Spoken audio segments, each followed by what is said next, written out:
네, 네, 안녕하십니까. 반갑습니다. 명순권 교수의 의학수다. 자, 오늘 월요일 저녁 10시가 조금 넘었는데요. 오늘 비가 오는데 다들 집에 일찍 퇴근하셨습니까? 자, 오늘은 지난 시간에 이어서 건강기능식품 바로 알기, 건강기능식품의 불편한 진실에 대해서 두 번째 시간 갖도록 하겠습니다. 제가 지난번에 말씀드린 내용은 우리나라에서 건강기능식품 제도를 운영을 10여 년 동안 해왔었는데, 그 건강기능식품의 기능성 등급에 좀 심각한 문제가 있었다, 이렇게 제가 얘기를 했었죠. 그 내용을 다시 한번 좀 정리해 보겠습니다. 네, 지금 새로 들어오신 분, 최선님, 명순권 교수님 안녕하세요. 네, 반갑습니다. 포레님, 명박사님, 피디님, 딸기님 안녕하세요. 네, 그리고 이해님, 우아 선생님 안녕하세요. 네, 반갑습니다. 지난번에 얘기했죠. 건강기능식품 기능성 등급 크게 4종류가 있다고 그랬습니다. 4종류. 가장 높은 등급은 질병 발생 위험 감소 기능인데, 이것은 바로 기반 연구 자료, 즉 실험실 연구나 동물 연구를 통해서 기전이나 혹은 효과가 명확히 입증된 상태에서, 이 말의 의미는 아무리 쥐를 대상으로 한 기능성이나 효능이 인정되었다 손치더라도 아직은 아니란 얘기죠. 다수의 인체 적용 시험, 영어로는 RCT라고 되어 있는데, 바로 비교 임상 시험을 통해서 사람을 대상으로 해서도 효능과 함께 안전성이 입증이 돼야 된다라는 것이죠. 그런데 이 질병 발생 위험 감소 기능에 해당하는 것은 사실 질병 예방에 해당하는 것이기 때문에, 내용 자체가 식약처에서 정의한 건강기능식품의 정의에 들어가는 게 아니고, 이거는 바로 의약품으로 분류하기 때문에 이것도 문제가 있었다고 제가 말씀드렸고요. 생리활성 기능 1, 2, 3등급에서 1등급은 질병 발생 위험 감소 기능이랑 비슷합니다. 그래서 이 인정 기준 정도는 충분히 인정할 만한데, 문제는 생리활성 기능이 2등급과 3등급에 문제가 있었다고 했죠. 2등급 같은 경우에는 기반 연구 자료를 통해 효과나 기전을 명확히 입증하는 게 아니고 추측할 수 있는 상태에서 사람을 대상으로 한 인체적인 시험은 한 건만 있어도 승인을 내줬다는 거. 그래서 제가 허술한 등급이었다, 엄격하지 않은 등급이었다, 문제가 있었다고 얘기하는 거죠. 그리고 3등급 같은 경우는 아예 인체 적용 시험에서 기능성 확보할 수 없는 거. 그러니까 사람을 대상으로 해서 입증이 안 돼도 생리활성 기능이 3등급으로 건강기능식품을 승인했다는 것이 심각한 문제라고 제가 얘기를 했었어요. 그래서 그 해당하는 것 중에 가장 높은 등급이었던 질병 발생 위험 감소 기능에 칼슘과 비타민 D, 이 자일리톨 세 가지에 대해서도 조차도 가장 최근에 나온, 최근 10년 동안 나온 연구 결과, 임상시험, 사람 대상으로 임상시험과 그리고 이런 거를 종합한 이런 메타 분석에서도 효과가 입증되지 않았고, 오히려 칼슘 같은 경우는 심근경색증의 위험성이 높아질 수 있고 심혈관 질환의 위험성이 높아졌다라고 얘기했죠. 자일리톨 같은 경우는 충치에 대해서 예방에 대해서 10편의 임상시험이 나왔지만, 그것을 종합한 결과 10편 중에 7편 정도가 연구의 질적 수준이 낮았기 때문에 효과가 일부 약간 관찰됐다 할지라도 근거가 부족하다고 얘기했습니다. 그리고 그 뒤로 생리활성 기능 1등급에 해당하는 것 중에 글루코사민에 대해서도 제가 말씀드렸고, 효과 근거 없다는 거. 생리활성 기능 2등급에서도 대부분에 들어가 있는데요. 홍삼, 백소, 비타민, 오메가3, 유산균 등. 그래서 이 부분 관련해서 제가 이제 말씀드렸던 게 글루코사민과 백소까지 말씀을 드렸습니다. 결론은 이것도 역시 효과가 입증되지 않았다. 그래서 오늘은 이제 그 나머지 내용에 대해서 이야기를 하고자 합니다. 홍삼, 비타민, 오메가3 등등. 자, 홍삼은 사실 한의사분들도 그렇게 썩 좋아하지 않는 거로 알고 있습니다. 왜냐하면 홍삼 자체가 하도 건강에 좋다고 사람들한테 알려져 있고, 또 많이 팔리다 보니까 오히려 한의원에도 잘 안 가게 되고 이런 부분이 있지 않았나, 그래서 싫어했는지 모르겠습니다만, 홍삼 같은 경우는요, 먼저 정의를 볼게요. 우리가 땅에서 막 캐어내 갖고 말리지 않은 상태의 인삼을 수삼이라고 합니다. 여기서 말하는 수삼은 물 숫자가 들어가 있는, 그러니까 수분이 많은 그런 인삼, 자연 인삼을 얘기하고요. 이 수삼을 증기라든가 기타 방법으로 쪄서 익혀 말린 것을 바로 홍삼이라고 합니다. 영어로는 레드 진생이라고 하죠. 그래서 이 홍삼이란 거는 수분 함량이 적기 때문에 장점이 오랫동안 보관이 가능하다고 되어 있습니다. 그리고 또 하나는 말리기 때문에 수분 함량도 14% 이하 뿐만이 아니라 홍삼의 유효 성분인 사포닌 성분이 양이 굉장히 많이 늘어나는 거로 알려져 있습니다. 그렇다면 홍삼은 등급이 어떻게 되느냐? 건강기능식품 기능성 등급 2등급입니다. 2등급이란 건 아까 말씀드렸죠. 건강기능성 등급에서 1, 2, 3, 4, 4단계 있으면 세 번째에 해당하는 생리활성 기능 2등급이었습니다. 즉 임상시험 한 건만 있어도 인정해주는 그런 등급 수준이었다는 거죠. 그래서 4가지 기능에 도움을 줄 수 있는 것으로 이전에 분류가 됐었습니다. 면역 증진, 피로 개선, 혈소판 응집 억제를 통한 혈액 흐름, 기억력 개선 이렇게요. 근데 저는 이제 우리가 자꾸 면역력 증진, 면역력 이런 얘기를 하는데요. 저는 면역력이라는 단어를 개인적으로 별로 좋아하지 않습니다. 왜냐하면 면역력이라는 단어 자체가 영어로 봤을 때도 존재하지 않는 단어거든요. 영어로는 면역이라는 게 immunity 아닙니까? 그럼 력이란 말은 힘력자를 쓴다면 immunity power 이런 식으로 돼야 되는데 그런 말은 없고요. 제가 아는 한에서는 아마 이게 일본에서 어떤 그 저널리스트인가요? 이 사람이 책을 써갖고 베스트셀러가 됐는데 거기서 면역력이란 말 한자어로 써갖고 우리나라에도 면역력 이런 말을 쓰게 된 것 같아요. 의학적으로는 그냥 면역을 증진시킨다, 면역을 강화한다 이런 말을 많이 씁니다. 근데 왜 이게 뭐 면역력이란 말 쓰면 되지 않느냐 그렇게 얘기할 수도 있겠지만 이 면역력이란 말을 강조함으로써 어떤 우리 면역 강화에 있어서 아주 대단한 것이 뭔가 있는 것처럼 오해를 불러일으킬 수 있다는 것이죠. 근데 이 홍삼 같은 경우에는 결론을 말씀드리면 주로 이제 실험실 연구, 동물 실험을 통한 결과라든가 아니면 소규모 임상시험에 근거해서 이 인정을 받았습니다. 그럼 뭐가 문제가 있느냐? 2013년도에 플러스1이라는 그 의학 학술지에 기존에 나온 우리나라에서 발표된 연구 결과 임상시험 30편을 검색을 해왔고요. 이 내용을 정리를 한 리뷰 저널, 그러니까 종설, 문헌고찰 그 논문이 있습니다. 거기에 보면 홍삼의 기능을 평가하는 데 있어서 그 대상 질병이 굉장히 많아요. 운동능력, 삶의 질, 수면, 발기부전, 위암, 대장암, 만성위염, 당뇨, 탈모, 입마름, 관상동맥질환, 녹내장 비만. 이게 그러니까 해당 질병이 많으니까 굉장히 많은 것에 도움이 될 것처럼 오해를 할 수가 있는데 그게 아닙니다. 30편 중에 이 많은 것이니까 각각 해당 대상 질병에 대해서는 한 편, 두 편, 세 편 이상 별로 많이 안 나왔다는 거예요. 그렇다면 그 몇 편의 연구 결과를 갖고 결론을 내리기는 턱없이 부족하다는 겁니다. 그리고 전체적으로 이 문헌고찰에서 뭐라고 지적을 했냐면 두 그룹을 나눠서 무작위를 사용을 했는데 그런 것도 사용 안 하는 논문이 많았고 연구가 많았고 이중맹검이라는 방법도 잘 사용 안 했다는 거예요. 이중맹검이란 건 뭐냐면요.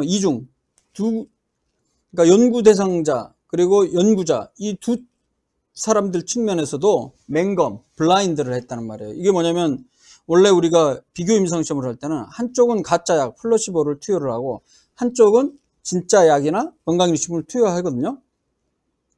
그런데 이게 이쪽 그룹 어떤 그 연구 대상자 한 명이 플라시보, 즉 가짜 약 그룹인지 아니면 효과를 보는 실제 약 그룹인지 연구 대상자도 모르게 하고 연구자도 모르게 이중으로 맹검을 해야지만 일종의 정보 빗둘림, 인포메이션 바이어스라고 하거든요. 정보 편향 이런 것들을 배제할 수 있기 때문입니다. 만약에 이제 연구자 자체가 이 연구 대상자는 가짜 약을 먹었다라는 걸 인지한 상태에서 상담을 하고 정보를 수집한다면 편견이 들어가서 어떤 별거 아닌 증상이 있는데도 불구하고 이 증상을 굉장히 과장되게 생각을 해서 어떤 질병의 발생을 갖다가 더 많이 밝혀내거나 하는 여러 가지 오류들이 발생할 가능성이 있기 때문에 이중맹검을 사용해서 그런 원천적으로 그러한 편향을 차단하기 위해서 이런 방법을 사용합니다.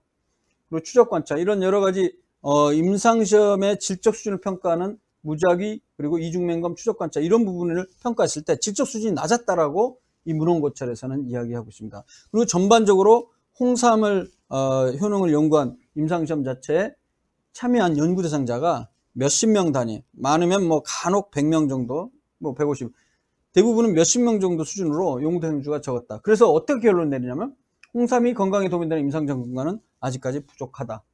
반복적인 질 높은 대규모의 임상시험이 필요하다. 이렇게 결론 내리고 있죠. 그래서 홍삼 자체도 현재까지는 그 근거가 여전히 좀 부족합니다. 물론 이 아까 논문 나온 이후로 우리나라에서도 그렇고 국제 학술지에 홍삼의 효능에 대한 사람을 대상으로 한 임상시험이 많이 나오고 있습니다. 하지만 현재까지도 완전하게 여러 가지 질병에 있어서 홍삼이 임상적으로도 효과가 있는지에 대한 근거는 여전히 부족한 상태다. 그 와중에 제가 2016년에 4년 전이죠.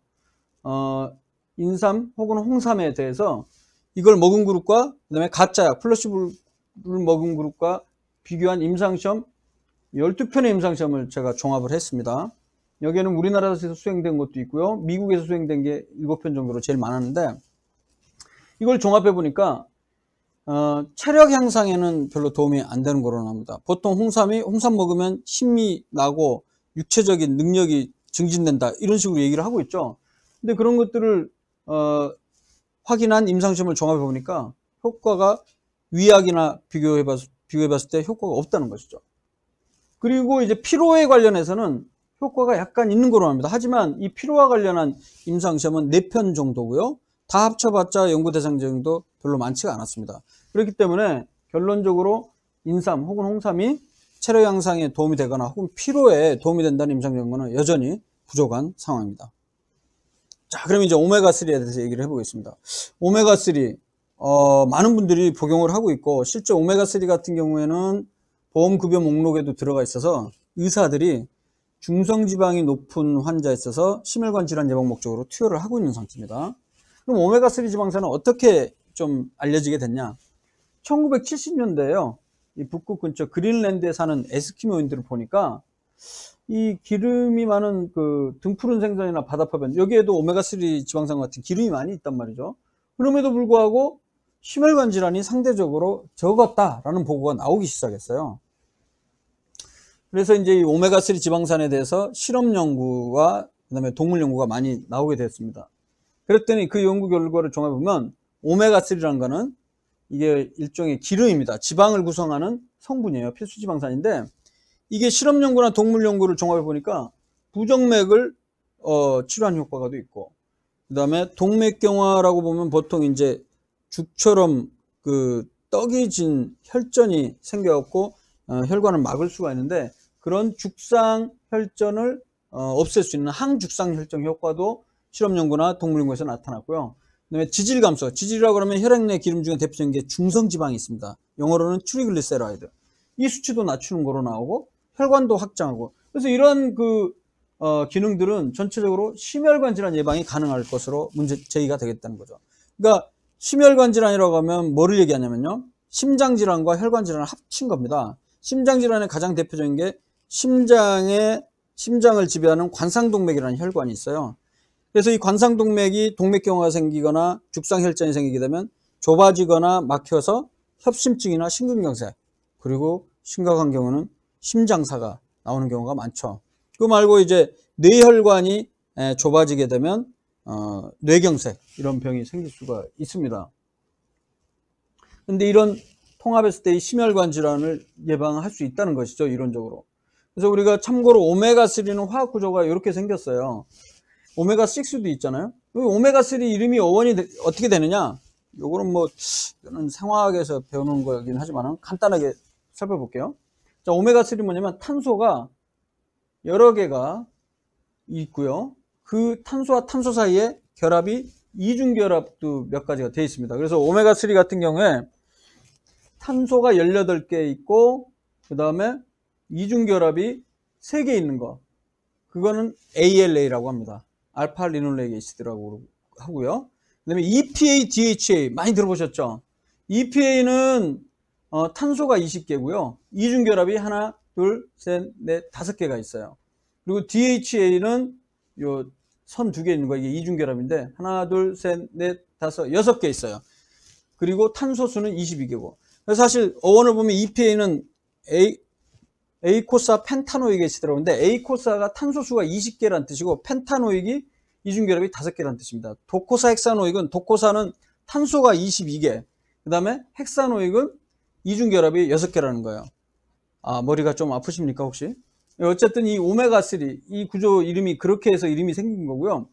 오메가3라고 이름이 붙여진 이유는 탄소를 이게 CH3 요 메탄기죠. 이쪽을 갖다가 오메가라고 부르고요. COH, 카르복실기가 있는 데를 알파라고 그럽니다. 우리가 알파와 오메가라는 뜻은 얘기도 하죠. 알파는 처음이고 오메가는 마지막이죠. 그러니까 마지막 탄소에서부터 하나, 둘, 세 번째 이중결합이 시작된다. 그래서 오메가3고요. 오메가6라는 거는 하나, 둘, 셋, 넷, 다섯, 여섯 번째 이중결합이 생겨서 오메가6라고 합니다. 이런 것까지 굳이 얘기할 필요는 없었을 것 같은데. 어쨌든 지금 우리가 집중하고 있는 건 오메가3 지방산인데, 이 오메가3 지방산, 기름의 지방을 구성하는 피수지방산이 어디에 풍부하냐면요, 이른바 둥푸른 생선 있죠? 연어, 정어리, 고등어, 이런 데 이게 많이 풍부합니다. 그래서 그렇게 얘기합니다. 심혈관질환 예방 목적으로 이러한 연어, 정어리, 고등어 같은 둥푸른 생선을 일주일에 한 두 번 정도 먹어라, 이렇게 얘기를 하고 있습니다. 그러면 어떤 사람을 대상으로 어떤 임상시험에 근거가 있냐? 아까도 제가 말씀드렸지만은 1917년대 그린랜드 에스키모인들이 심혈관절의 증거에서 힌트를 얻어서 전 세계적으로 많은 사람들을 관찰한 관찰 연구 결과가 나오기 시작했는데요. 보니까 또 일관되게 생선이나 생선기름 섭취 많이 한 사람은 심혈관이 좀 적은 것으로 보고가 됐어요. 그래서 어떻게 했냐? 그 생선의 오메가3 성분을 갖다가 추출해서 캡슐로 약의 형태로 만들어 갖고 임상시험을 한 거죠. 그래서 이 대규모 임상시험이 이탈리아와 일본에서 각각 10년 전, 20년 전, 10년 전에 수행이 됐습니다. 이탈리아에서는 11,000명, 그리고 곧 일본에서는 18,000명. 근데 참고로 주의할 건 이 연구 대상자들이 일반인이 아니고요, 심혈관 질환이 있는 사람들입니다. 이탈리아에서는 심근경색 환자, 그리고 일본에서는 콜레스테롤이 높은 이상지질혈증, 중성지방이 높은 이런 고지혈증 환자로 대상으로 했거든요. 그런데 해봤더니 두 그룹으로 나눠서 한쪽은 오메가3를 복용하지 않게 하고 한쪽 그룹만 오메가3를 처방을 했어요. 그랬더니 심혈관 질환이 오메가3 처방받은 군에서 의미 있게 낮았다는 겁니다. 그래서 이 두 가지 굉장히 대규모 10,000명이면 어마어마하게 많은 연구 대상 수가 많은 임상시험이죠. 그래서 이런 연구 결과들을 토대로 해서 우리 보험 급여 목록에도 들어가서 우리 의사들도 지금 현재 오메가3를 중성지방 떨어뜨리고 심혈관 질환 예방 목적으로 쓰고 있다는 것이죠. 그런데 제가 보니까 이 임상시험이 대규모고 굉장히 의미 있는 연구였음에도 불구하고 두 그룹 다 비교 그룹으로서 플라시보, 위약을 사용하지 않았어요. 아까도 제가 말씀드렸지만은 임상시험을 할 때는 비교 임상시험을 할 때 한쪽은 위약을 주고 한쪽은 진짜 약을 주게 해서 비교성이 있어야 됩니다. 왜냐면 한쪽은 위약을 안 주게 되면 여러 가지 빗뚫림, 편향들이 생길 수 있기 때문에 정확도가 그 결과가 떨어질 수 있거든요. 그래서 그 뒤로 그런데 효과가 없다는 임상시험도 계속 나오고 있는 상황이었어요. 그리고 건강기능식품 생리활성기는 2등급인데 제가 뭐의 전문이라고 그랬죠? 메타 분석을 제가 전문으로 하고 있는데 2012년도에 제가 지금은 자마 인터널 메디슨이라고 미국 의학협회지 내과학 저널이라고 있습니다. 임팩트 팩터라고 인용 지수, 영향력 지수도 조금 굉장히 높은 편이에요. 그 저널에 제가 기존에 전 세계적으로 발표된 14편의 사람을 대상으로 한 위약을 사용한, 플라시보를 사용한 연구의 질적 수준이 높다고 판단되는 임상시험 14편을 종합해서 메타 분석했습니다. 그랬더니 그 결과 오메가3 지방산 보충제는 심혈관 질환 예방에 효과가 없는 걸로 나왔습니다. 즉 위약 플라시보를 먹은 그룹이나 오메가3 기름을 먹은 그룹이나 심혈관 질환 발생, 즉 협심증, 심근경색, 뇌졸중 발생이 차이가 없었다는 거예요. 차이가 없었다는 건 뭡니까? 예방 효과가 없다는 거죠. 이 연구 결과가 굉장히 큰 이슈가 됐어요, 전 세계적으로. 그래서 실제 제 논문이 이제 미국 뉴욕타임스에서도 칼럼으로 아예 보고가 됐고요. 위키피디아에 들어가서 승범명 그리고 뉴욕타임스 치면 나올 겁니다. 그리고 CNN에서도 보도가 됐고요. 타임즈에서도 이슈가 됐고, 로이터에서도 이슈가 됐고, 근데 우리나라에서도 저희가 보도자료를 냈기 때문에 또 이슈가 됐었죠. 굉장히 큰 이슈가 됐습니다. 그럴 수밖에 없죠. 그러면 그 뒤로 어떻게 했냐? 사실 그 뒤로도 제 논문이 발표되고 전 세계적으로 저랑 똑같은 이 메타 분석이 과연 오메가3가 심혈관절 예방 효과가 있냐? 최소한 4-5편의 메타 분석이 다 나왔어요. 근데 그 연구 결과들은 거의 일관되게 제 연구결과랑 똑같이 효과가 없는 거로 나왔습니다. 메타 분석이란 게 제가 먼저 한번 냈으면 그 다음에 못 내는 게 아니에요. 그 뒤로 개별 임상시험이 많이 나오게 되면 그걸 또 추가해서 보충해서 메타 분석을 크게 할 수가 있거든요. 그 결과에서도 효과 없는 거로 나왔다는 거죠. 그래서 결론, 오메가3 혹시 지금 드시고 계시는 분, 아니면 부모님들이 복용을 하고 있다. 먹을 필요 없습니다. 왜? 아직까지 효과에 대한 근거가 부족하기 때문에. 그리고 더 중요한 건 아까 제가 얘기했죠. 심혈관 질환이 있는 사람을 대상으로 한 임상시험이 대부분이었지 건강인을 대상으로 한 경우는 별로 없었어요. 그렇기 때문에 더욱 권장할 근거가 없다는 거죠. 그럼 어떻게 해야 되느냐? 오메가3 지방산이 풍부한 등푸른 생선을 일주일에 2회 정도, 100g 정도가 이제 이 손바닥 크기 정도거든요. 손바닥. 이 정도 2개 정도 먹으면 됩니다. 충분합니다. 그럼 이런 의문이 들 거예요. 왜 생선에 있는 그 오메가3는 효과가 있는데 그것을로부터 추출한 오메가3는 효과가 없을까? 저도 현재로서는 확실한 이유는 잘 몰라요. 하지만 추정할 수 있는 건 뭐냐? 오메가3란 게 분명히 실험 연구에서 어느 정도 심혈관 질환 예방 효과의 가능성이 있음에도 불구하고 오메가3 단독이라기보다는 생선 자체에 구성하고 있는 다른 여러 가지 영양물질들이 같이 우리 몸에 들어오면서 효과를 보이는 것 아닌가라는 게 일단 추정 가능한 그런 설명입니다. 하지만 현재도 원인은 확실하지는 않지만은 이 오메가3 지방산을 보충제 형태로 먹는 거는 효과가 없는 거로 나옵니다. 자, 그러면 요즘 또 이슈가 되고 있는 거 있죠? 크릴 오일. 야, 이거 아주 작은 새우처럼 생긴 크릴 새우라는 게 있죠. 크릴 새우. 요거 최근에 이슈였다가 식약처에서 크릴 오일에 대해서 어떤 특정 성분이 기준보다 많이 검출이 됐기 때문에 문제 있다라고 해서 한 번에 큰 이슈가 된 적이 있었죠. 미리 말씀드리면 크릴 오일은 현재 건강기능식 등급에도 분류가 있지 않은 상태였습니다. 그런데 이 네이버나 뭐 다음에서 크릴 오일 치면 와 제품 엄청 많아요. 3만원, 2만원부터 5만원 뭐 그리고 카페에 보면 크릴 오일 효능 느껴져요. 뭐 이런 얘기도 있고 크릴 오일 이것만 알아두면 됩니다. 이런 뭐 여러 가지 정보가 있는데 과연 크릴 오일 어떤가? 작년 10월에 쿠키뉴스, 국민일보인가요? 그 쿠키자의 건강 톡톡 이 내용을 보면 비교적 정리를 좀 잘해놓은 게 있어서 한번 간단하게 요약을 해보면 청정지역 남극에 사는 동물성 플랑크톤, 크릴 새우에서 크릴에서 추출한 오일을 그 크릴 오일이 이 체내 지방 분해에 도움이 된다. 그러니까 혈중 뭐 지방 농도도 낮춰주고 그 이유는 그 안에 인지질이 들어있기 때문에 그리고 또 다이어트도 도움이 된다. 지방을 분해하니까요. 이런 식으로 소문이 났다는 거죠. 그것뿐만 아니라 혈관 속 콜레스테롤을 낮춰줘 갖고 뭐 강력한 항산화 물질인 아스타잔틴도 들어있어서 건강으로 굉장히 도움이 될 것이다 라고 선전이 되고 있다는 거죠. 근데 이 제품에 대해서 이 기자가 하는 말이 인지질 함량에 대해서 30%부터 58% 다양하게 있으니까 이 인지질 성분 어느 정도 들어있는지 비교하라고 되어 있고 원산지 표기를 또 확인하라고 되어 있습니다. 실제 뭐 캐나다에서 수입하여 제조하면 캐나다산, 호주에서 제조하여 호주산이 되기 때문에 해외 직구품에 대한 우려의 목소리인데 그러니까 원산지가 어디냐, 어디에서 이거를 했느냐 요거를 확인하라고 보고 그다음에 화학 용매 추출 여부, 그러니까 자연이 한 건지 아니면 화학 용매를 사용했는지, 화학 용매를 사용하게 되면 거기에 이제 남아있을 수 있기 때문에 몸에 뭐 해로울 수 있다, 축적이 돼서 뭐 이런 정보를 썼어요. 그런데 더 중요한 거는 제가 보기에는 과연 이게 건강에 도움이 되냐죠. 좀 제가 정리를 해보면 현재까지 홍보되어 있는 크릴 오일의 효능을 보면 주요 성분은 3가지입니다.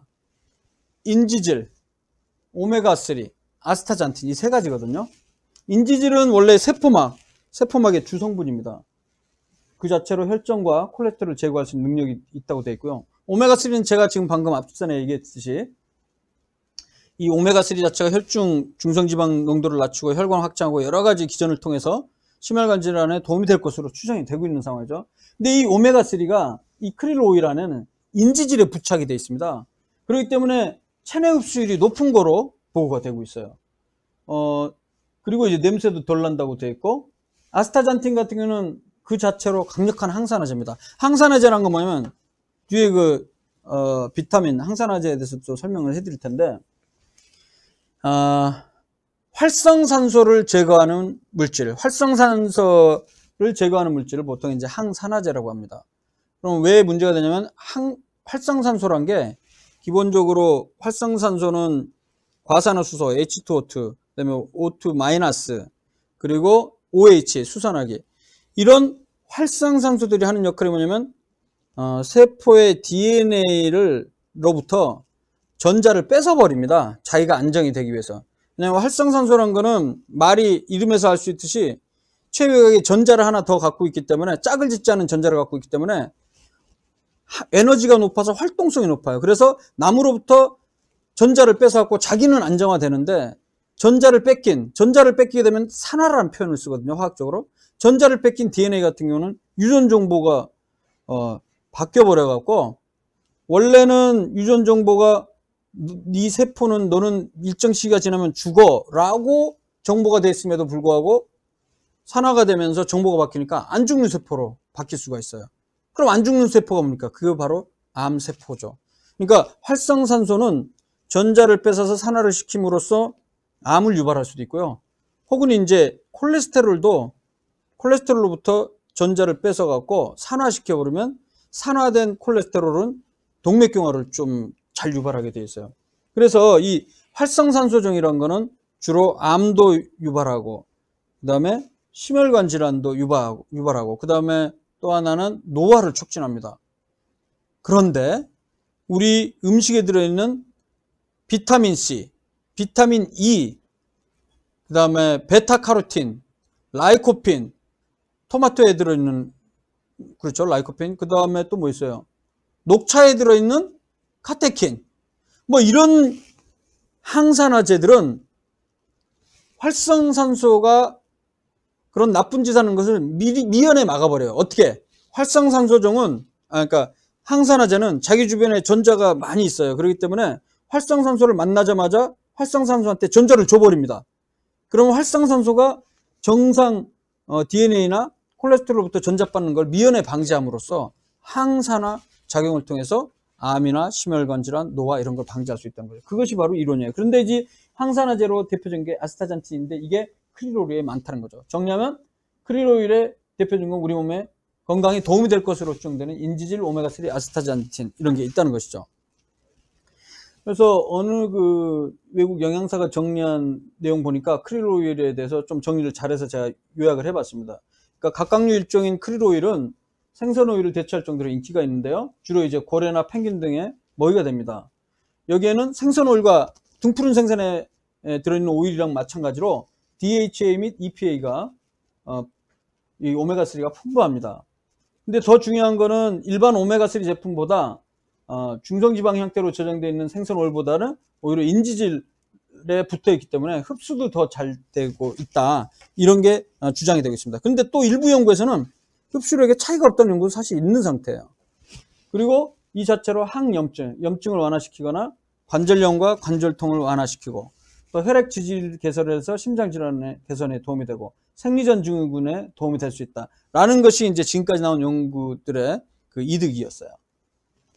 그러니까 크릴 오일 효능의 핵심은 오메가3 지방산이 풍부하고요. 기존 생선 오일보다 흡수가 더 잘 된다는 거, 그리고 냄새도 덜 난다는 건데, 문제는 사람을 대상으로 해서 그럼 그런 효과가 입증이 됐느냐.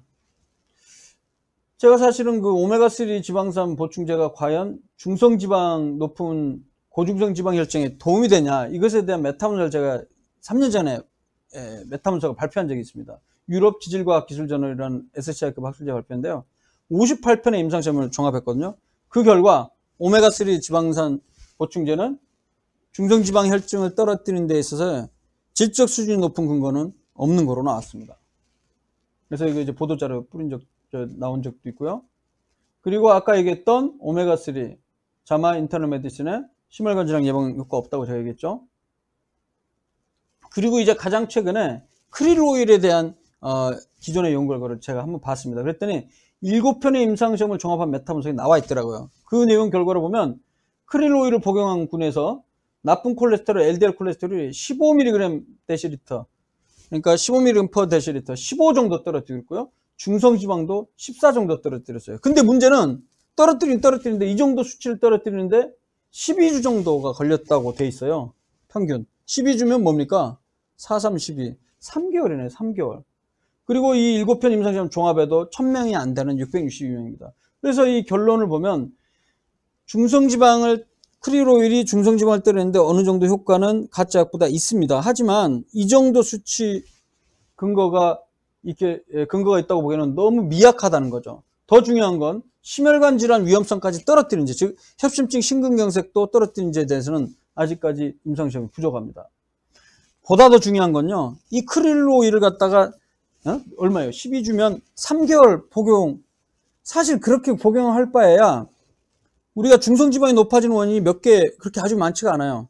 몸무게가 많이 나간다든가, 갑자기 많은 양을 먹었다든가, 음식을. 그다음에 술을 갑자기 많이 먹었다든가, 아니면 기름진 음식을 최근 들어 많이 먹으면요, 피 검사를 해보면 확 올라가요. 그러니까 정상이 150 미만인데 300, 200, 300, 400도 올라가거든요.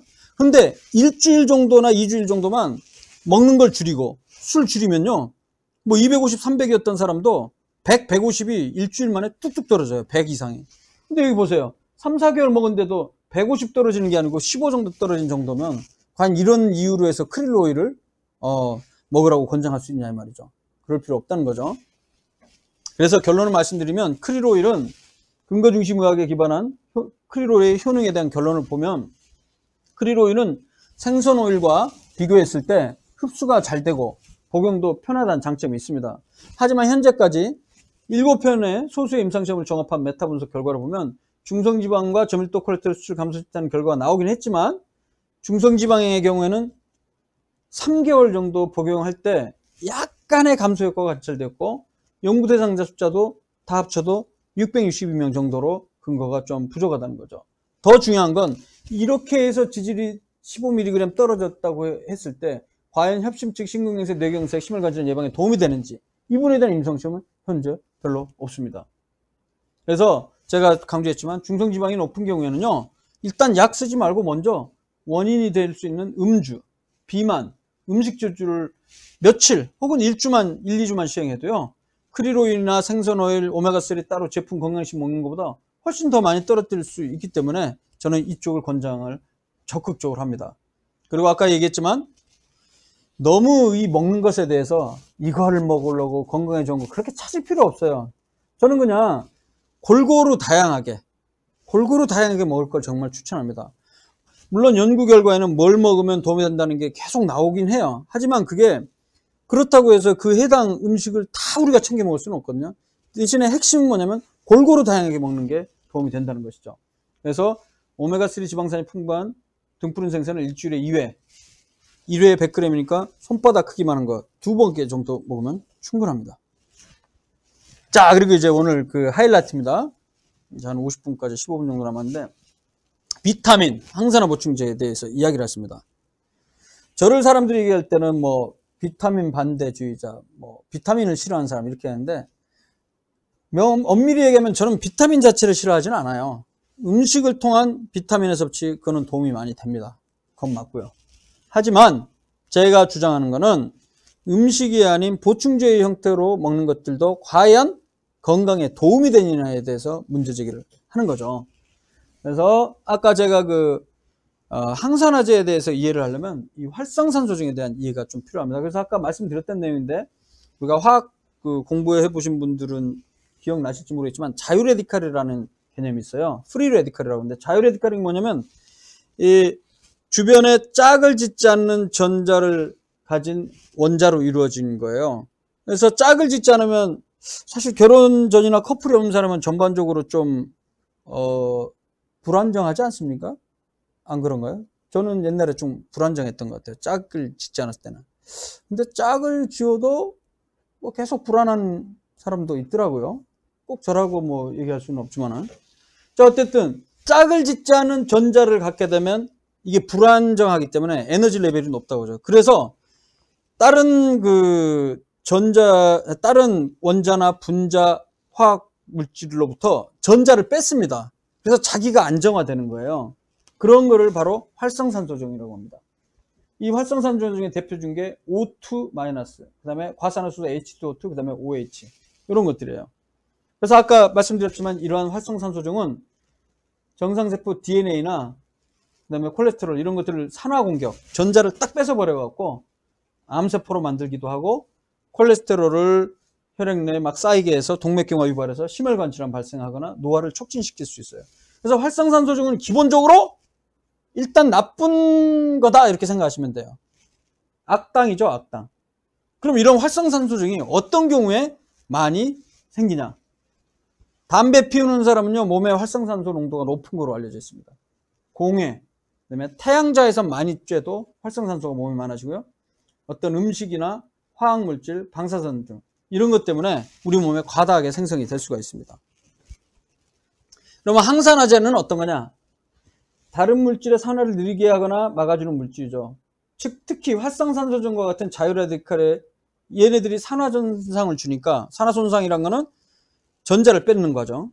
전자를 뺏는 걸 아예 미연에 방지해요. 여기 보시면 이 그림에서 볼 수 있듯이 엔티옥시던트, 항산화 물질은요, 자기 주변에 전자가 많기 때문에 자유라디칼, 이 짝짓지 않은 전자 가진 이 자유라디칼들한테 전자를 줘갖고 안정화시켜서 이 자유라디칼, 활성산소중이 나쁜 짓 하는 것을 막을 수가 있습니다.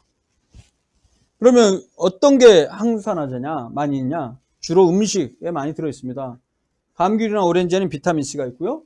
식물성 기름이나 땅콩에는 비타민 E가 있고, 그 다음에 파이토케미칼이란 말이 있습니다. 파이토, PHYTO. 파이토란 말이 플랜트, 식물이란 뜻이거든요. 그러니까 케미컬이니까 식물 속에 들어있는 화학물질, 이걸 파이토케미컬 혹은 파이토 뉴트리언트라고도 합니다. 똑같은 말이에요. 식물 속에 들어있는 영양소. 오케이? 대표적인 게 이제 또 베타카로틴이라고 해서 당근, 시금치, 호박에 많이 들어있고요. 베타카로틴 우리 몸에 들어오면 비타민 A로 또 이제 전환이 되죠. 토마토나 수박, 빨간색 색소 과일과 채소에 또 많이 들어있는 게 라이코핀. 콩에 들어있는 게 이소플라본, 아이소플레이본이라고 하는데 이게 식물성 에스트로겐, 여성 호르몬이죠. 식물성 여성 호르몬. 그리고 녹차의 카테킨, 적포도주의 레스베라트롤, 그리고 무기질, 어패류 육류의 셀레늄 같은 게 들어있습니다. 영양 섭취 기준에 대한 비율을 보면 이거는 조금 몇 년 전 자료긴 하지만은 최근까지도 사실 비타민 A, B1, B2, B3, 비타민 C까지 권장 섭취량이 100이라고 그러면 대부분 좀 넘었어요. 우리나라 평균이. 그러니까 그렇게 모자라지 않았다는 거죠. 근데 가장 최근에 비타민 C 같은 경우는 이제 정상 기준에 대한 기준이 좀 바뀌면서 조금 비타민 A인가요? 비타민 A가 이렇게 좀 낮아졌다는 근거지만 핵심 뭐냐? 이 권장 섭취량 자체도 개념이 올바르냐? 요건 또 나중에 제가 한번 크게 다음 주 정도에 한번 좀 다뤄보겠습니다. 지금 현재 이 권장 섭취량 100%로도 사실은 너무 과도하게 높게 설정이 되어 있습니다. 그런데 이런 와중에 비타민이나 항산화제가 건강에 도움이 된다고 알려져 있죠. 과일과 채소 많이 먹으면 암이나 심혈관 질환을 줄이기 때문에 결국엔 사망률을 낮추고 오래 살게 할 수 있다고 알고 있었는데, 이러던 와중에 2007년도에 미국 의학협회 자마에 비타민이나 항산화 보충제를 먹으면 오히려 안 먹은 것보다 사망률이 5% 높다는, 5% 높다는 메타 분석이 나왔어요. 이게 그냥 관찰 연구가 아니고 임상시험 47편을 종합한 겁니다. 결론적으로 5% 높다. 이 연구 결과 때문에 굉장히 사람들이 놀랐죠. 근데 이 연구 결과에 대해서 일부 비타민이나 건강기능식품을 옹호하는 학자나 연구자들 같은 경우는 이 메타 분석이 문제가 많다라고 지적을 합니다. 왜냐하면 자기 입맛에 맞는 연구만 선정을 해서 하면 그 연구 결과 자체가 문제가 있을 수 있지 않냐. 물론 그런 비판도 있고 실제 그런 메타 분석도 있었습니다. 그런 것들은 문제가 되죠. 하지만 그런 메타 분석이 나오면요, 그 뒤로 전 세계 학자들이 레터를 통해서 이런 거는 문제가 있다 이렇게 문제 제기를 하고, 심각한 문제가 있는 경우는 리트렉션이라고 논문이 철회가 되기도 합니다. 실제로 최근에 보면 중국에서 메타 분석이 집중적으로 나오는데 어떤 특정 신약이 굉장히 효과 있는 거로 계속 나오는 거예요. 그랬더니 알고 봤더니 여기에서 이 메타 분석을 자기 입맛에 맞는 연구만을 다 종합해서 약간 의도성 있게 논문을 썼다. 그래서 철회가 된 사례도 있습니다. 그렇지만 이 메타 분석은 2007년 이후 지금까지 13년 동안 그 뒤에 비타민이나 항산화 보충제 연구에 있어서 굉장히 중요한 이정표가 된 계기가 된 메타 분석이 되겠습니다. 저도 2007년도에 이 메타 분석을 처음 보고 나서 이후에 저도 메타 분석을 2007년부터 본격적으로 내기 시작해서 지금까지 한 50여 편을, 53편을 냈거든요. 근데 이 중에 비타민, 건강기능식품, 오메가3 이런 게 최소한 15편, 20편 이상을 제가 메타 분석 쓰게 됐고, 저도 이 메타 분석에 굉장히 영향을 많이 받았습니다. 그래서 3년 후인 종양학 분야에 좀 굉장히 잘 나가는 의학저널 중에 하나인 Annals of Oncology라는 의학학술지에 제가 기존에 나왔던 전 세계 22편의 임상시험을 다 종합해서 발표했습니다. 그랬더니 비타민 항산화 보충제 아까 이론적으로 암 예방한다고 돼 있죠. 그런데 암 예방 효과 관찰되지 않았어요. 제 메타 분석에서는. 오히려 방광암의 발생은 52% 높은 거로 나왔어요. 통계적으로도 유의하게. 그리고 이제 3년 후인 2013년도에는 영국 의학저널, 영국 의사협회 저널이라고도 하는데 브리티시 메디컬 저널, 이거는 이제 역사가 한 180년 정도 이상 되는 굉장히 의학 분야에서 최고로 잘 알아주는 학술 중에 하나입니다. 여기에 제가 2014년 1월에 기존에 발표된 50편의 임상시험을 다 종합했는데요. 총 연구 대상자 수가 29만 명으로 어마어마하게 많은 거죠. 물론 제가 이 많은 사람들에서 연구를 제가 직접 했다는 게 아니라 저는 통계적으로 메타 분석이라고 해서 종합을 했다는 거죠. 근데 그 결과 비타민 항산화 보충제를 복용해도 심혈관 질환 예방 효과 없었다. 꽝으로 나왔다. 그래서 이게 또 굉장히 큰 이슈가 됐습니다. 이 논문은 저의 박사학위 논문이기도 하고요. 그 얘기하다 보니까 이제 그 얘기가 생각나는데, 옛날에 그 정치인들이나 유명인들이 논문을 갖다가 이중으로 게재해서 문제가 됐다 이런 얘기 했던 적이 있었거든요. 이를테면 학위 논문을 쓰고서 그 학위 논문을 또 다른 학술지에 발표했다. 그거는 이중 게재라고 하지 않습니다. 오히려 요즘은 학위 논문 자체를 쓸 때는 기본적으로 SCI급 유명한 국제학술지에 발표 허가를 받아야만 학위 논문을 인정해주는 그런 추세로 바뀌고 있어요. 그러니까 그거는 절대 이중 게재가 아닙니다. 그리고 비타민C, 여러분들 또 감기 예방 목적으로 많이 먹죠. 그런데 기존에 나온 29편의 임상시험을 종합한 메타 분석이 이미 7년 전에 나와 있는데요. 그 연구 결과 결론을 말씀드리면 근거가 부족한 거로 나옵니다. 1년 열심히 먹어도 3% 정도 줄일 수 있는데, 감기 빈도를. 그런데 그 통계적 의미성이 경계성으로 확실하지 않은 걸로 나왔습니다. 그리고 또 개원가에서 고용량 비타민C 주사 맞으면 피로가 줄어든다 이런 얘기들도 있죠. 근데 그것에 대한 임상시험은 최근까지도 한 편 정도만 우리나라에서 시행된 게 발표되어 있습니다. 2012년도. 이 연구 결과 그 요약집 결론만 보면 141명의 건강을 대상으로 해서 두 그룹으로 나눠서 한쪽 그룹은 생리식염수, 약효가 없는 생리식염수를 주사하고, 한쪽은 비타민C를 고용량으로 보통 100mg 지금 권장 섭취량인데 이보다 100배니까 1000mg 주사를 했어요. 그랬더니 2시간 후 그리고 1일 하루가 지난 후에 피로도 점수가 생리식염수 맞은 그룹보다가 오히려 줄어들었다. 그래서 효과 있다라고 결론을 맺은 논문이 있거든요. 그래서 이 연구 결과 컨클루전 결론에 보면 주사로 비타민C 주사 맞으면 2시간 그리고 하루 지나서까지 피로도가 감소하는데 도움이 되고 부작용도 없다. 그래서 사용할 수 있다. 이런 식으로 했는데 제가 이 부분을 자세히 살펴봤어요. 이 연구 결과 테이블을 보니까 얼마나 피로도가 점수가 떨어진지 바로 이겁니다. 피로도 점수를 0점은 피로가 없다고 생각을 하고 10점은 피로도가 최고라고 생각해서 이게 주관적으로 연구 대상자에게 물어본 거예요. 근데 평균이 비타민C 70명의 평균이 5.6이었어요. 그러니까 지금 여기 들어오신 최선님, 식탐회장님, 딸기팔국님, 포레님, 나는 요즘 피로도 점수가 얼마다 한번 써보세요. 10점 만점에, 만점이 좋은 거 아닙니다. 10점은 가장 피로도한 거고 0점은 피로가 전혀 없는 상태예요. 그렇게 했더니 여기에서 연구에 참여한 사람이 5.6점 정도로 중간 정도로 나왔거든요. 이런 상황에서 비타민C 고용량으로 주사했더니 2시간 있다가 5.1로 떨어지고 하루 지나서 4.97이 나왔어요. 평균이. 자, 어느 정도 차입니까? 0.7점이 떨어졌어요. 그러니까 피로도 점수 내가 5점 평균적으로 6인데 1점도 못 떨어지고 2점도 안 떨어진 것. 이런 피로도 그 차이를 갖고 유의하다고 의미 있다고 보겠습니까? 이런 걸 바로 어떤 용어를 써서 우리가 비판하냐면 이게 통계적으로 유의미할지라도 즉 statistical significance 통계적으로 의미가 있어도 clinical significance 임상적으로 유의성이 없으면 없는 거다. 이렇게 우리 임상의사들은 판단합니다. 지금 보면 식탐의장님 7점이고 이정민님 10점 만점이네. CA덴지님 5점 상크미님 빵점 포레님 8점 이렇게 돼 있는데 말그마님 4점 딸기팔국님 5점. 자 보세요. 그래갖고 병원에 갔어요. 나 필요하니까 주사 놔주세요 했는데 5점 딸기팔국님인데 기껏 했자 4.3점으로 떨어진 거예요. 근데 본인이 1점 차이는 사실 인지하기가 어려울 정도거든요. 과연 이걸 효과 있다고 볼 수 있냐 이 말이죠.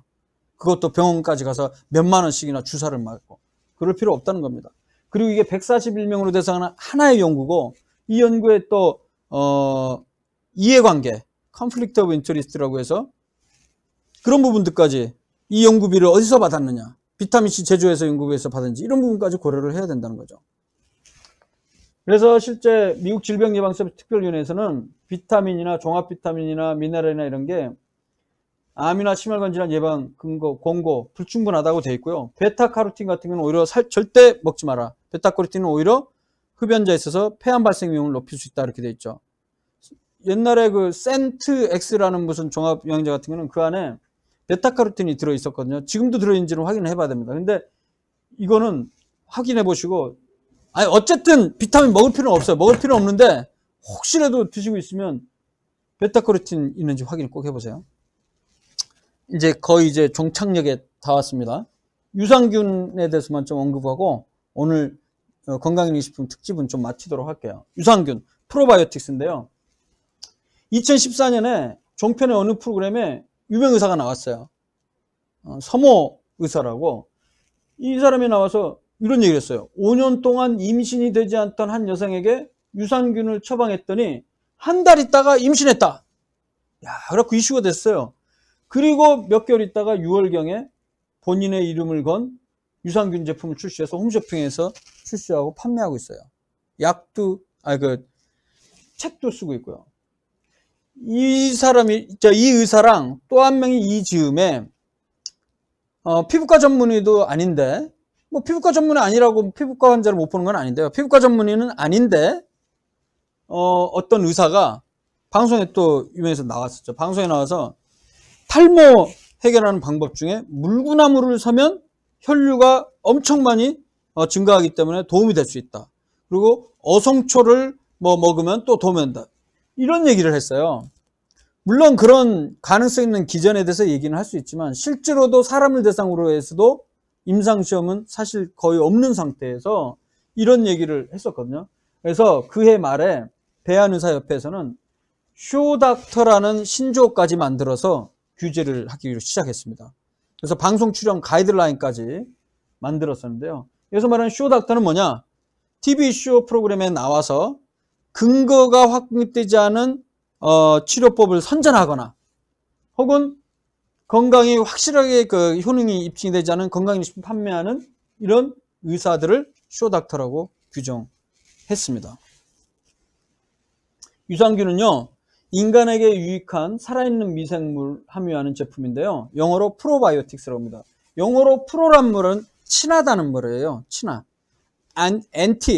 ANTI, 안티란 말 쓰죠. 안티는 반대한다는 거고 프로는 친해서 좋아한다 이런 말인데 바이오틱스란 게 뭐냐면 세균을 얘기하는 거예요. 세균이랑 친하다. 세균에 가깝다. 그래서 그냥 세균을 얘기하는 거예요. 근데 유익한 세균. 그걸 바로 프로바이오틱스라고 합니다. 그래서 실제 락토바실러스, 비피더스 이런 유산균들이 우리 장내에 정상적으로 존재하는데요. 어떤 질병이 생기거나 스트레스를 받게 되면 이 유산균들, 몸의 이론 유산균의 숫자가 줄어들고 그다음에 병을 유발하는 세균들이 확 늘어나는 이런 불균형의 상태의 질병이 발생한다. 이런 이론이 제기가 되는데 그걸 이제 이야기한 사람이 1908년에 엘리 메츠니코프라는 사람이죠. 미생물학자인데. 그러니까 이론이 이거예요. 우리 장내에서 음식물에 이제 섭취를 하면 탄수화물, 당이 들어올 거 아니에요? 그럼 이 당을 분해해서 산을 만들어요. 그걸 이제 젖산을 만드는데 이걸 만드는 균을 다 유산균이라고 그래요. 그러니까 유산을 만드니까 유산균이라고 하죠. 그러면 이제 장내가 pH가 뭐냐면 산도가 2, 3으로 쭉 떨어집니다. 그러면 산성으로 만들게 되면 유해균들이 다 죽게 돼 있어요. 그래서 우리 몸의 건강에 도움이 된다. 그래서 장내 미세환경, 마이크로 인바이러먼트 이렇게 번역하는 장내 미세환경을 좋게 할 수 있다라는 가설을 제기해서 그 뒤로 야 이거는 1년 전, 2년 전 검색했을 때도 있는데 지금은 더 합니다.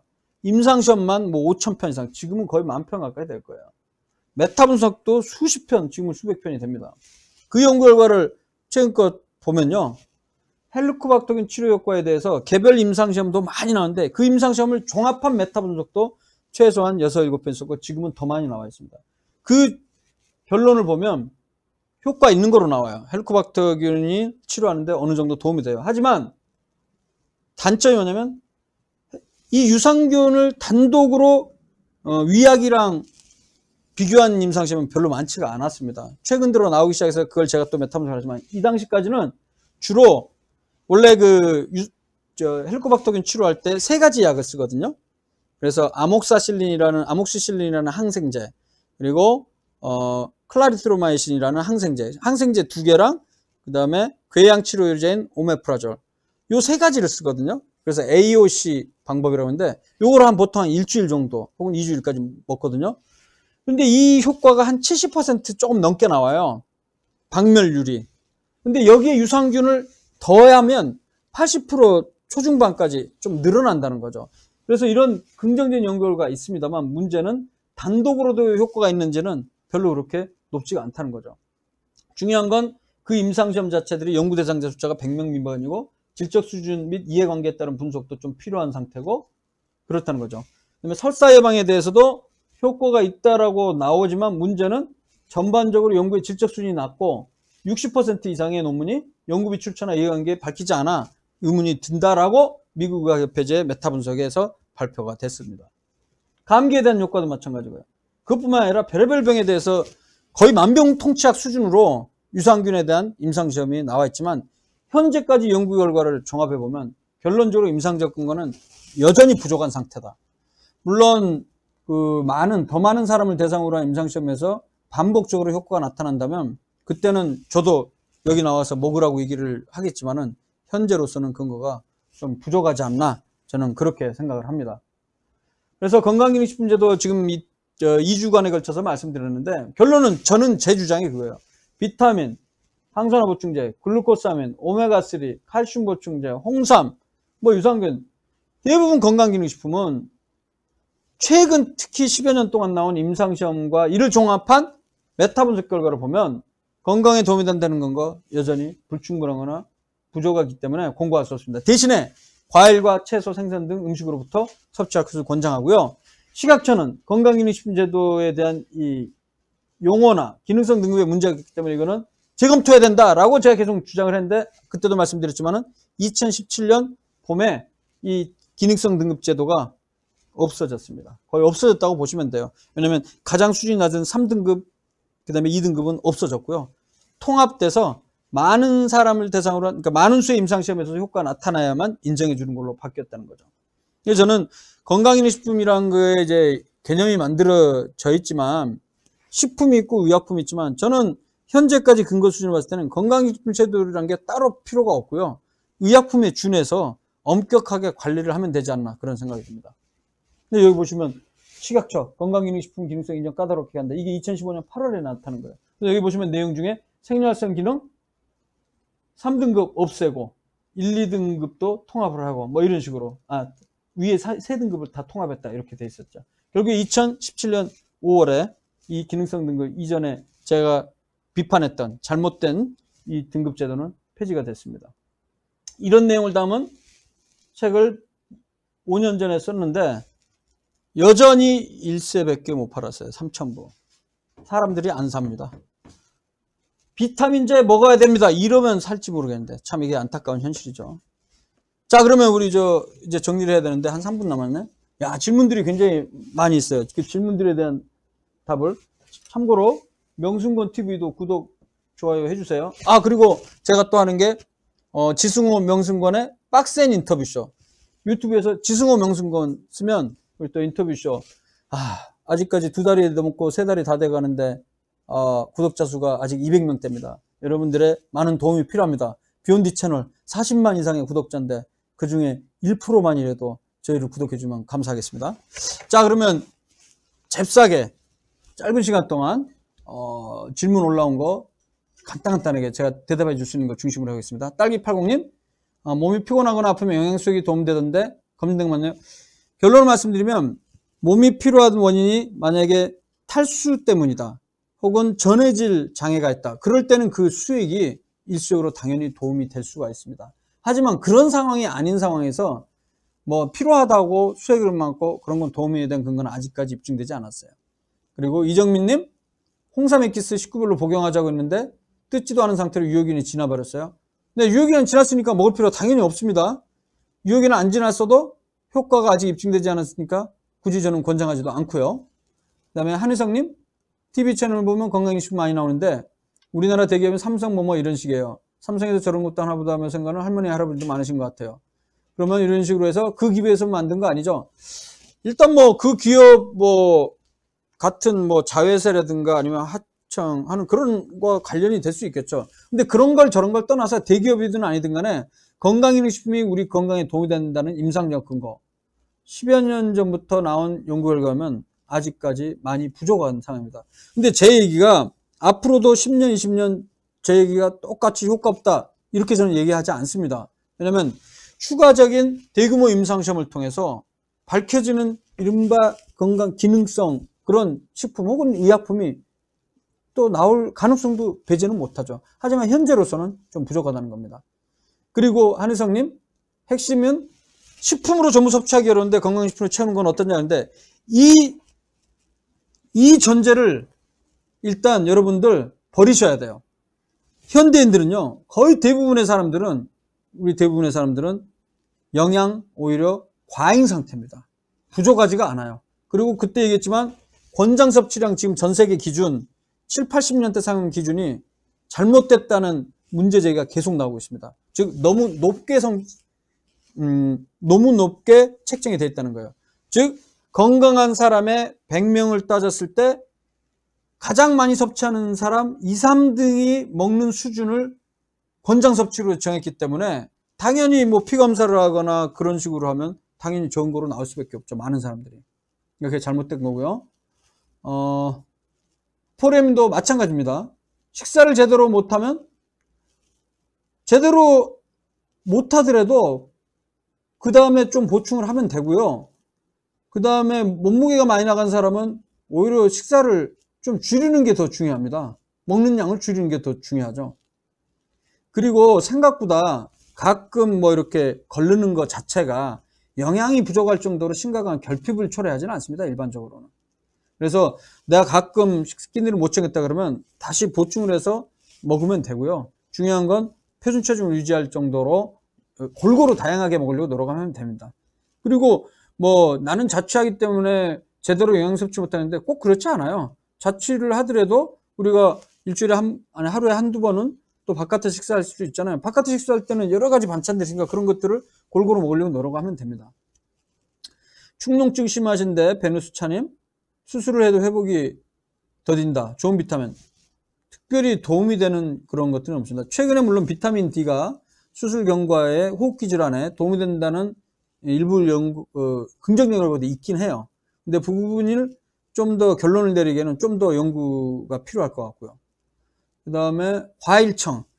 기본적으로 어떤 청, 즙, 액 이런 거 저는 반대합니다. 왜냐면 이런 게 오히려 너무 많은 영양성분들이 고농도로 갑자기 우리 몸에 들어오기 때문에 신장이나 특히 간 혹은 이제 콜레스테롤 이런 데 영향을 줄 수가 있어요. 그래서 저는 권장하지 않습니다. 실제로 오히려 과일 주스 이런 거는 과일은 가끔 이렇게 골고루 다양하게 먹는 거는 당뇨 위험성을 낮추지만 과일 주스를 자주 먹으면 오히려 과일 주스 자체는 당뇨 위험성을 높인다는 그런 결과들이 계속해서 나오고 있죠. 변비가 심하면 영양제에 뭐가 도움이 되느냐. 유산균 자체가 어느 정도 약간 도움이 된다는 보고들이 계속 나오고 있는데요. 변비가 심한 이유를 찾아봐야 됩니다. 약물에 의한 건지, 스트레스인지, 운동 부족인지 그런 걸 확인을 해서 저는 생활습관 개선을 통해서 변비를 해결하기를 권장합니다. 오메가3 고용량으로 먹어도 효과 없네요. 요거는 최근에 고용량 임상시험에서는 심혈관 질환 낮춘다는 대규모 임상시험이 최근에 나오기 시작했어요. 근데 이 부분 또 다른 대규모 연구들이 두세 건 이상은 나와봐야 알 것 같아요. 지금 한두 군데서 나온 게 있는데 긍정적인 연구 결과가 있긴 해요. 그러나 지금 현재 이거를 바로 우리 프랙티스, 실제 진료에 적용하기는 아직까지 좀 더 지켜봐야 됩니다. 네. 오늘 여기까지 하죠. 지금 11시 3분이니까.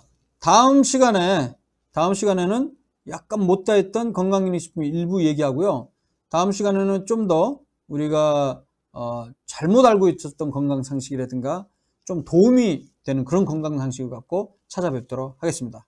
자, 그럼 오늘 댓글창에 참여해주신 모든 분들께 감사드리고요. 시청해주신 비욘디 우리 구독자 여러분 감사하게 생각합니다. 다음 주 월요일날 저녁 10시에 뵙도록 하겠습니다.